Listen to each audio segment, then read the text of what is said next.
Brazen. Just a heads up, this podcast contains material some listeners may find disturbing.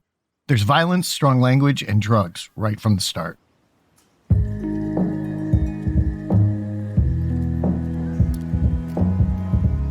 Early morning, March 2016. A man is walking to work, not far from Amsterdam's Vondelpark. Outside the Fairuz Shisha Lounge, he spots something out of the corner of his eye. There on the pavement is a severed human head. The day before, police found a headless body inside a burning blue minivan. Now they've got the head. It's Nabil Amzib, a 23-year-old Dutch-Moroccan man. Een dag later werd zijn hoofd in alle vroegte voor Shisha Lounge Fairuz aan de Amstelveenseweg weg neergelegd. De politie heeft... A nearby shopkeeper says the head was positioned staring through the windows of the lounge. Residents in this upscale neighborhood have been complaining about the Shisha Lounge for some time. It's a regular hangout for the Moroccan mafia. Flashy cars revving their engines at all hours. Crowds spilling into the street. A man was shot dead just after leaving the lounge a couple of years ago. And now this, a killing with all the hallmarks of a major player. When he was very young, he was quite violent already. He was seen as mentally ill, psychopath. This is Paul Vooks, a crime reporter in Amsterdam. He's talking about the man suspected of this gruesome killing, a man known as the Belly. The nickname, not very imaginative. Noffel Fassih is a big fucking dude. People also call him Noffel. He's got a reputation as someone who cuts you into pieces. One story goes that Noffel once shot a guy in the leg and was sent to prison for the shooting, came out and shot the guy in the leg again. Noffel's described by state psychiatrists as antisocial, narcissistic, easily offended, impulsive, and has a weak conscience. And that was when he was a teenager. Now it's 2016, he's in his mid-30s and is a terrifying presence on the streets. He was seen as streetwise enough to get a good position on the world. He became an important player in Amsterdam. Noffel is a savvy operator working with some of the world's biggest criminals. And sometimes he betrays them. Remember Scarface, the billionaire kingpin who got murdered at the start of our last episode? Noffel was there. He might have even been the guy who slapped Scarface just before he was shot. He's got a long list of enemies. His downfall, though, comes not from who he kills, but from what's on his wrist. He has a taste for really expensive watches. I'm Mitchell Prothero, a reporter with Project Brazen. This is Gateway, Episode 2. The Belly. It's 2016. Ridouan Taghi is running his cocaine empire from the safety of his villa in Morocco. Taghi has an alliance with Noffel. They're both aiming to fill the vacancy at the top of Europe's cocaine trade, left by Scarface's murder. But now, the Dutch police are on to Taghi. Or at least they know his name, thanks to the butcher. They've started following the getaway cars and have made the largest weapon seizure in Dutch history. We heard about that in the last episode. What they also found were the secrets of an entire operation. Cash, encrypted phones, detailed kill records, and everything stored on USB sticks. Although the police do know Taghi's name, they don't yet know he's a major drug kingpin. They also don't know Taghi has his own informant, a lawyer, allegedly feeding him information from inside the investigation.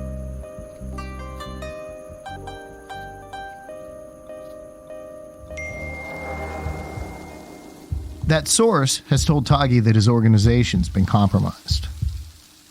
According to his messages at the time, Taghi sounds like he's starting to panic.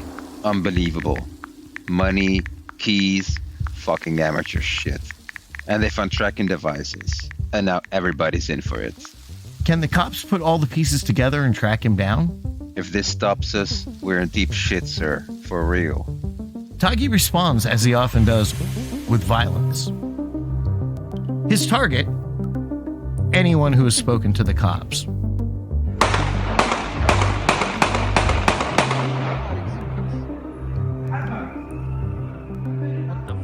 That's the sound of a man being shot outside his home, recorded by a witness nearby.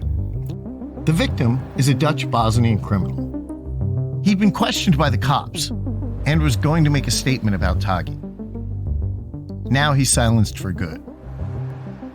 Next, Taghi takes aim at the state. Ghost Ploy is one of the prosecutors involved in taking down Taghi's team. In an encrypted message, Taghi suggests killing Ploy. Sir, shall we put that fucking Ploy to sleep? But it's really risky to attack the state. Taghi's associate replies cautiously. Sir, those are real ideas, but no. Wait and see if we can do it differently. We have to be sharp and tactical. Taghi holds off. For now.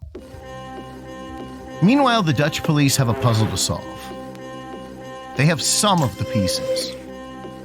A series of killings across the Netherlands, a huge cache of weapons, money, and stolen cars, a severed human head dumped in central Amsterdam, and some guy named Ridouan Taghi. They wonder, what will happen next? Across the Atlantic, one country shows what could happen in the Netherlands. In Mexico, violence has spilled out of the cocaine trade for decades. Cartels use their huge wealth to influence elections, corrupt officials, and attack democracy. If you're bringing in hundreds of thousands of euros, then you can start to offer up the bribes that are actually at a level that potentially risks enticing higher level officials. This is Dr. Matt Herbert, an expert on organized crime and Mexican drug cartels. The power of the cartels enabled them to challenge the government in a way that it had not been challenged before, to create the sort of highly corrosive corruption that previously had not been the norm. Matt understands what might lie ahead for Europe, because he understands how the story played out in Mexico. So really, when you have the emergence of new criminal organizations that all of a sudden are flush with money, what with limited experience, violence is the go-to answer. They don't know what the red lines are right now. In the early 1990s, violence escalated in Mexico when cartels started getting paid in cocaine, not in cash. Selling your own drugs is far more lucrative than getting a cut of someone else's. So it's really a sea change in how they approached their entire involvement in the trade. Now the Moroccan mafia in Europe is also getting paid in cocaine. The money is massive, billions of euros. And it turns Taghi and Noffel into two very powerful and dangerous players. It's November 2015, and Noffel's plotting a tricky operation. He needs to take out a rival, Peter R., who's a wily veteran of the Dutch underworld. Noffel messages his men to pull over Peter's car. They'll be wearing stolen police uniforms, but it won't be an arrest. It'll be a kidnapping murder. But the plan fails. Peter passes the men before they're in position. Noffel has a more direct plan B. 2 days later, his men follow Peter as he drives his mother to the hospital.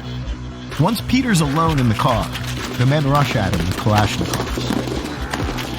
Somehow, he manages to step on the gas. Over 30 bullets hit the car. 6 strike Peter. The car crashes through a hedge, then down into a ditch next to a canal. The gunmen follow him, still firing till they're sure he's dead. Then they walk away. But it turns out, Peter isn't dead. He's crawled out of a broken window into the canal and is rescued by a passerby. Noffel cannot believe it. The team has massively screwed up. He texts furiously. Why didn't you burn the car in the garage? Can they find fingerprints or DNA in the car? I hope that fucking dog dies. But the problem's more serious than a couple of fingerprints. The police were tracking the getaway car. They quickly round up the gunmen and their encrypted phones. One of the saved contacts is listed as Belly. It'll take months and some bizarre coincidences, but this bot's job will eventually put the Belly in jail. First, though, Noffel takes another freelance job, apparently working on behalf of the Iranian government. More after the break.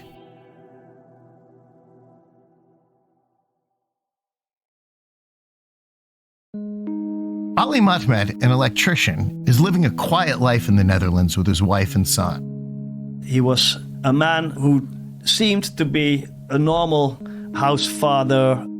That's the journalist Paul Voets. Ali seems like a shy man. He avoids most social events, but recently attended his son's high school graduation, and a photo got posted on Facebook. But Ali isn't just an anonymous electrician. He's one of Iran's most wanted men. They've been trying to track him down for more than 30 years. And with that Facebook photo, they have everything they need. A fake name, but a real location. Because Ali Mahmed is not this man's real name. Step by step, I found out that this man was living here in the fake identity. Ali's real name is Mohammad Reza. He was last seen in Iran in 1981. The Shah had been overthrown by a revolution a few years earlier, and the country was still in turmoil. Hardline Islamist clerics were assembling a new government, led by Ayatollah Khamenei, and they were killing any of their opponents. Mohammad Reza was a member of a violent radical group competing with the new regime. In 1981, working undercover, he manages to plant a bomb at a party meeting in Tehran. As the meeting starts, Mohammad Reza slips out of the room. Soon after, a bomb rips through the building.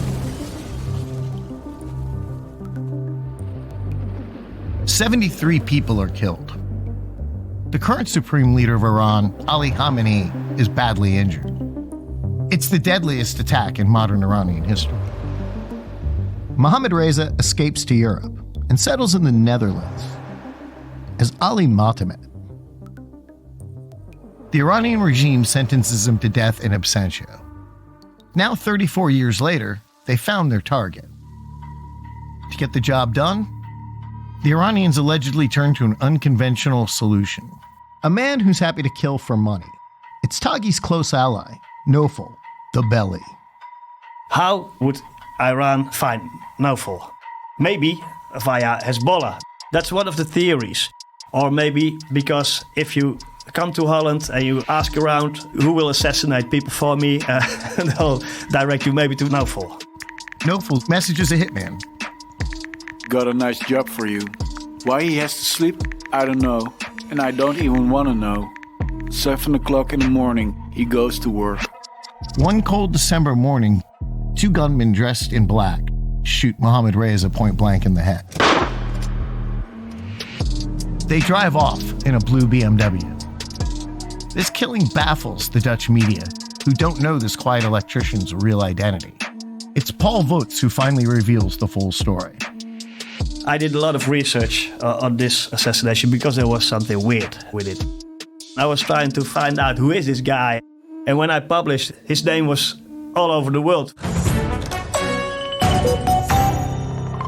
Goedenavond. Heeft Iran de Nederlandse mokro-maffia ingeschakeld om een Iraanse dissident in Almere uit de weg te ruimen? Hoe onwerkelijk dit misschien ook klinkt. The possibility that Noffel killed on behalf of Iran takes the Moroccan mafia into the realm of state-sponsored terrorism. Watching the news with concern is Ulysses Elian. He's a Dutch member of parliament, and Mohammad Reza's killing happens in his constituency. I was like, oh, wait a minute. That there's someone murdered by the same people who are the reason I'm here in the first place. Elian's father fled the Iranian regime years before, so this attack is personal. We cannot accept a foreign nation, especially a tyranny like Iran, arranging murders in our country. Our rule of law is being attacked by these people. And there is a link between the Mokro Mafia and the Iranian regime. One thing is for sure, if a Dutch criminal has these kind of connections, We all should be worried.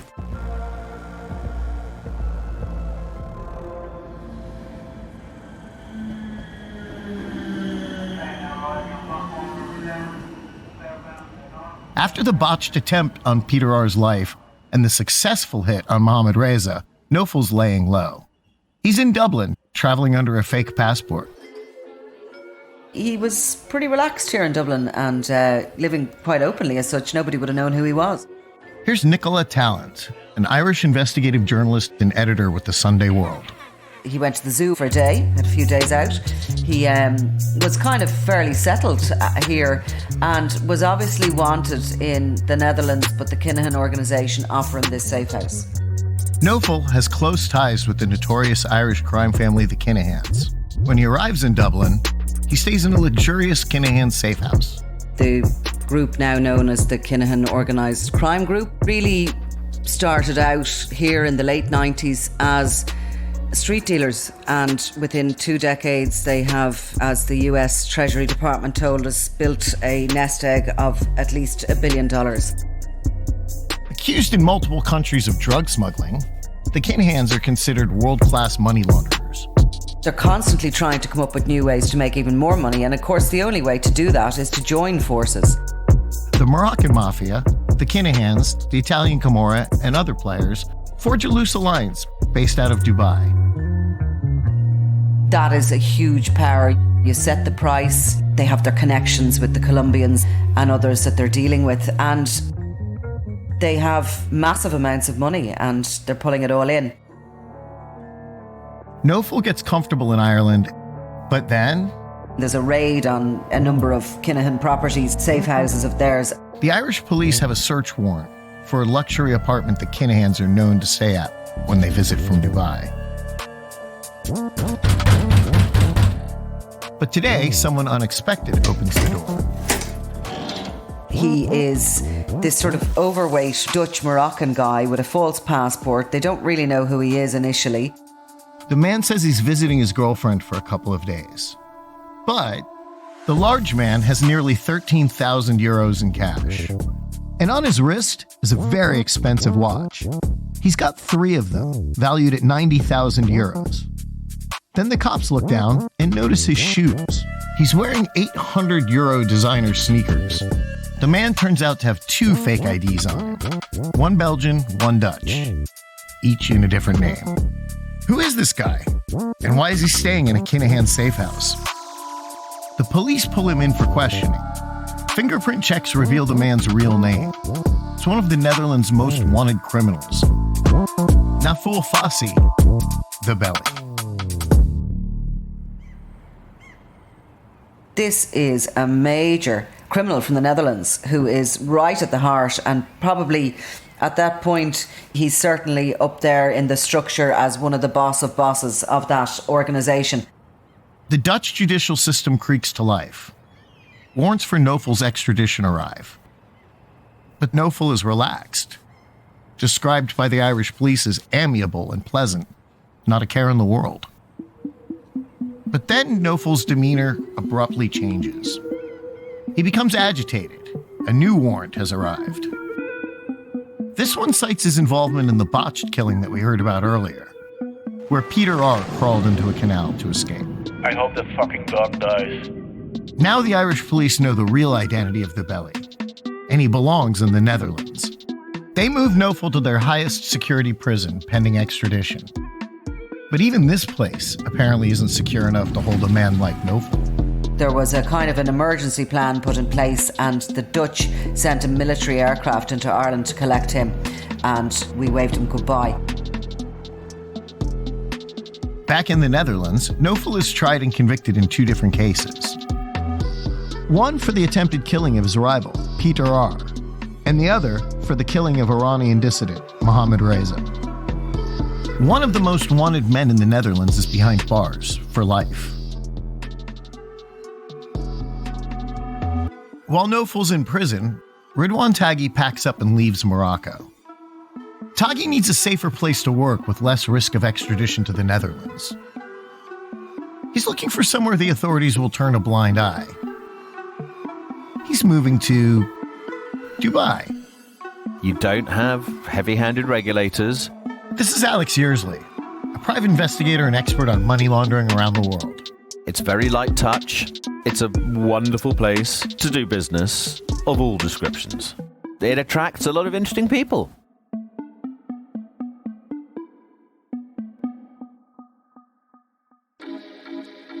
Next time on Gateway, Dubai did become a bit of a mecca for all sorts of interesting individuals on the run. They found a bomb under his car. It was clear that that was because of the things he put on his website. I need to say, he was killed because of what he wrote, and that was the first time in Holland.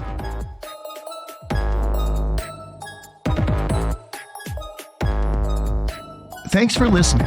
You can hear the next episode right now by subscribing to Brazen Plus on Apple Podcasts. You'll get access to episodes a week early, along with ad-free listening and bonus materials from the show. Do you have stories or tips you'd like to share? Let us know at gateway@projectbrazen.com. And finally, leave us a rating and review. It helps others find our reporting. Gateway is a production of Project Brazen in partnership with PRX. It's reported and hosted by me, Mitchell Prothero. Additional reporting and production by Don Chuhinatso Productions. Editing and fact-checking by Georgia G. Executive producers are Bradley Hope, Tom Wright, and Nicholas Brennan.